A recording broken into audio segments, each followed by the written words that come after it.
There is a nation that may soon become the first to completely vanish from the map. The sea is rising, and Tuvalu is sinking.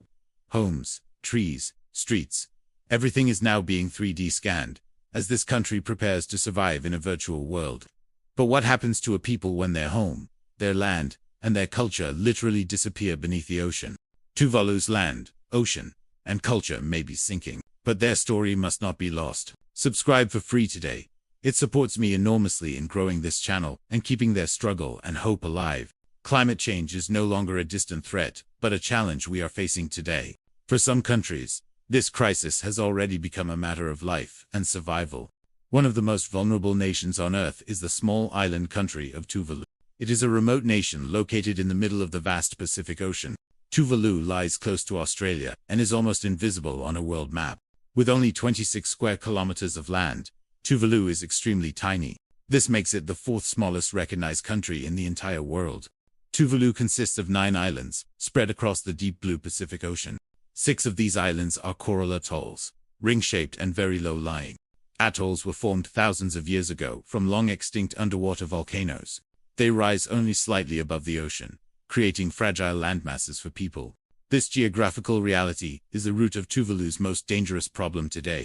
The average height of the islands is barely 2 meters above sea level. The highest natural point of the entire country does not reach 5 meters. A single storm surge or large wave can flood entire villages and farmland. Fields that sustain families can be destroyed by the ocean in just hours. We already know the polar ice sheets are melting at an alarming speed. As a result, global sea levels are rising year after year without pause. But around Tuvalu, the ocean is rising faster than in most other regions. NASA data shows that water levels here rose 15 centimeters in 30 years. But in Tuvalu, the ocean has been rising at a rate far quicker than in most other parts of the world. Scientists from NASA carefully studied decades of satellite data to measure the change. And the results reveal a truly alarming picture. In just 30 years, sea levels around Tuvalu have already risen by 15 centimeters, far above the average across the globe. That increase is about 1.5 times faster than the global mean, leaving Tuvalu especially vulnerable to rising tides. If this worrying trend continues, the country faces an incredibly bleak future that threatens the survival of its people and land. By the year 2050, scientists predict that a large portion of Tuvalu will already be permanently submerged beneath the ocean waters. Looking even further ahead, by 2100, up to 95% of Tuvalu could disappear completely, swallowed by the relentless rising sea. Imagine an entire nation, with its villages, schools, and sacred lands, erased from the map by waves and storms of the ocean. This is not a distant nightmare for future generations, but an approaching reality for people who are living on the islands today. Parents raising children in Tuvalu already fear their homeland may vanish within their own lifetimes, leaving them with nowhere safe to go. To buy time, the government has begun desperate measures, such as reclaiming land from the ocean to create new elevated ground. Artificial plots of land have been constructed, where people can move their homes and plant crops away from the flooding shoreline. Protective seawalls, built of concrete and stone, now line vulnerable coasts in the hope of keeping the sea at bay. These efforts mirror similar projects in the Maldives, another low-lying island nation facing nearly identical threats from climate change. But unlike the Maldives, which earns billions from tourism, Tuvalu lacks the money and resources needed to fund such defenses. The country has only about 11,000 citizens, meaning its economy is too small to cover such massive projects alone. International aid provides some support, but far from enough to guarantee safety for every islander in the decades ahead. This is why Tuvalu's leaders created a bold emergency plan that goes far beyond temporary barriers and seawall protections. In 2023, they signed the Kiribati Treaty with Australia, a landmark agreement offering a path of survival for their people. The treaty allows 280 Tuvaluan citizens each year to resettle permanently in Australia with a new climate visa. This climate visa is the first of its kind in human history, specifically designed for victims of environmental destruction and rising seas. It represents both hope and heartbreak, offering safety abroad while admitting the possibility that Tuvalu may become uninhabitable. If nearly all citizens are forced to leave, Tuvalu will exist only in memory, a homeland abandoned to the waves. That raises difficult legal and moral questions. When a country loses its territory and population, does it still remain a nation? International law, under the Montevideo Convention, says a state must have land and people to be recognized as sovereign. But if Tuvalu sinks and its population departs, both of those essential requirements will vanish, creating a legal gray area. Would Tuvalu cease to exist as a country, or could it remain recognized without a physical territory above the ocean? To prevent that fate, the government has embraced an extraordinary idea, creating a digital version of the nation itself. Every island, every street, every home and tree is being scanned in 3 dimensions to preserve the land virtually forever. This digital twin of Tuvalu will allow the nation to exist online, keeping alive its culture, identity, and sovereignty. But this digital nation is not only about maps and buildings, it also aims to preserve the spirit and culture of Tuvalu. Songs, dances, oral traditions, and even festivals are being recorded so future generations can experience them, even if the islands disappear. Families are scanning their treasured belongings, from wooden canoes to woven mats, ensuring cultural memory survives in a virtual space. This effort transforms Tuvalu into what its leaders now call a virtual state, a nation continuing online if its land vanishes. While innovative, this is also deeply heartbreaking, because no digital copy can replace the soil where ancestors are buried. Tuvalu's struggle is not isolated. Other island nations face similar dangers from the same relentless rise of the global oceans. The Marshall Islands, Kiribati and Nauru, are all low-lying nations, threatened with partial or complete disappearance before the century ends. Ironically, these countries have contributed almost nothing to the climate crisis, producing minimal carbon emissions compared to industrial giants. Meanwhile, large nations such as the United States, China, India, and Germany are responsible for the majority of greenhouse gases. Tuvalu's carbon footprint is practically zero. Yet it suffers the most devastating consequences of global warming and environmental neglect. The message from Tuvalu to the world is clear: reduce emissions now, or entire countries will vanish beneath the rising seas. And although you may not live on a Pacific island, this story ultimately affects you, your city, and your family. Worldwide, more than 800 million people live in coastal areas, at risk of flooding from rising seas by 2050. Major cities like Mumbai, Calcutta, and Dhaka are especially vulnerable, with millions potentially forced from their homes within decades. The economic damage could be catastrophic, estimated at around $1 trillion per year in losses by the middle of this century. That includes destroyed homes, ruined farmland, collapsed infrastructure, and millions of people requiring relocation to safer, higher ground. Tuvalu's fate is therefore not only a warning for islanders, but also for people in cities around the entire world. Despite this, there remains a glimmer of hope. Humanity has successfully solved global environmental challenges in the past. One powerful example is the ozone layer crisis of the late 20th century, which once seemed impossible to reverse. Governments across the globe came together, banned harmful chemicals, and gradually the hole in the ozone began to heal. That success story shows us that collective action can work, even when the threat appears overwhelming and the timeline urgent. But unlike the ozone, solving climate change demands far greater effort, because fossil fuels drive modern economies across the world. To protect nations like Tuvalu, we must quickly abandon coal, oil, and gas, replacing them with renewable, sustainable energy systems. The technology already exists: wind, solar, hydro, and geothermal power. What's needed is the political will to make the transition globally. Delaying action will only make the cost higher, the damage worse, and the suffering more widespread across vulnerable regions. For Tuvaluan, this is not an abstract debate, but an urgent question of whether their children will still have a homeland.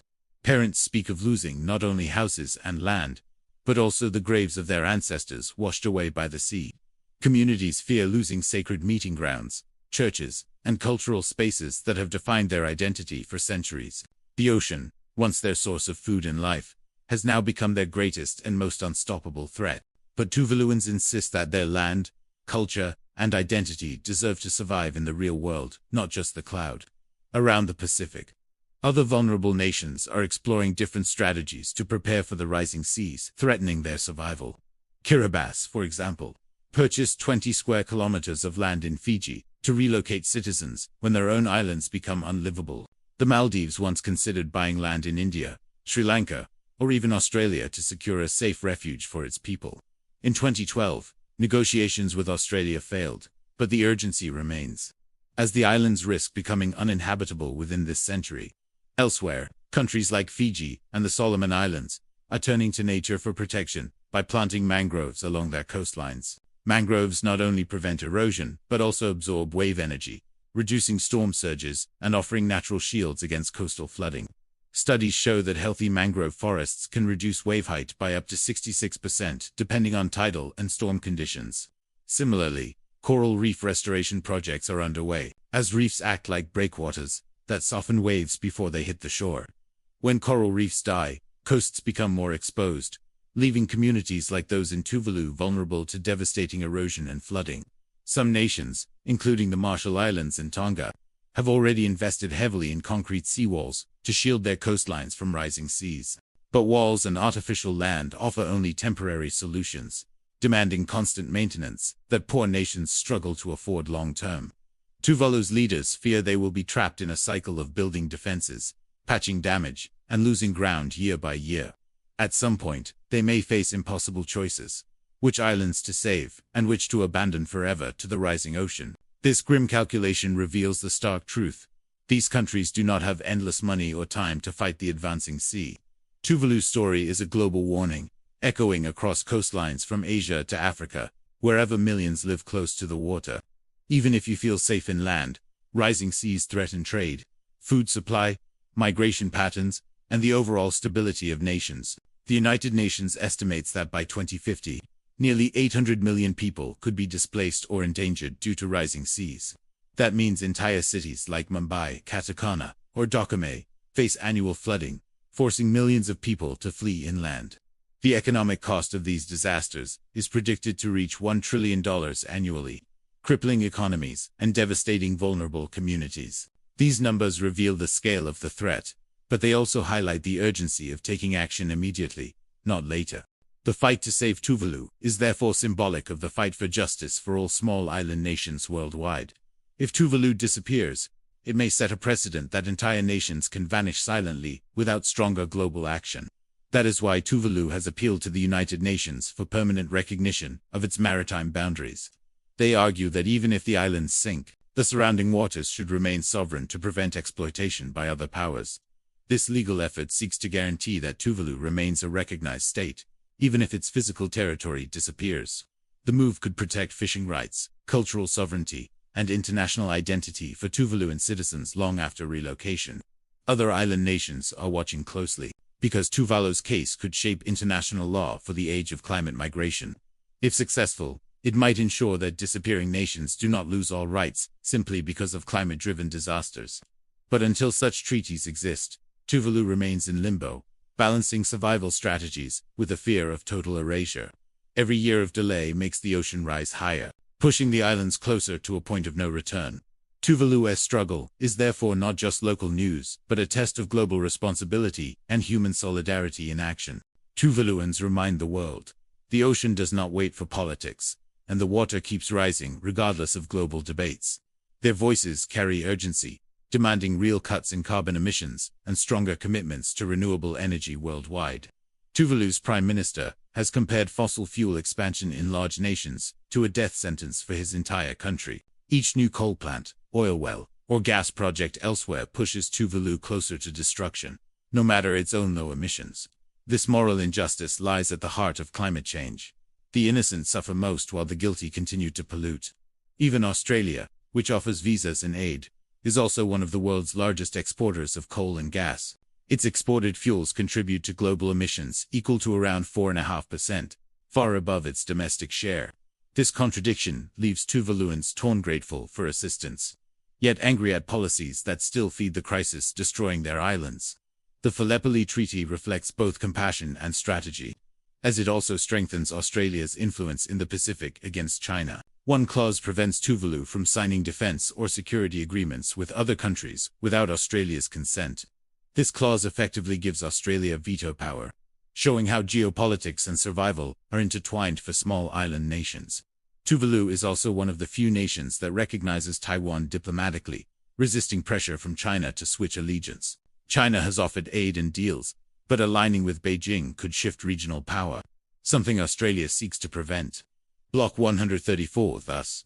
Tuvalu finds itself not only on the front line of climate change, but also in the middle of global rivalry. For the people, however, daily survival outweighs politics. As the ocean floods homes, farms, and sacred places year by year, children grow up watching their playgrounds vanish underwater, while elders mourn traditions tied to land that may soon be gone. The trauma of losing not just land but also heritage is a silent burden carried by thousands of Tuvaluans. This is why digital preservation matters. Memories, songs, and stories stored online keep a sense of identity alive. But leaders insist that survival must mean more than a digital file. It must include real land for future generations.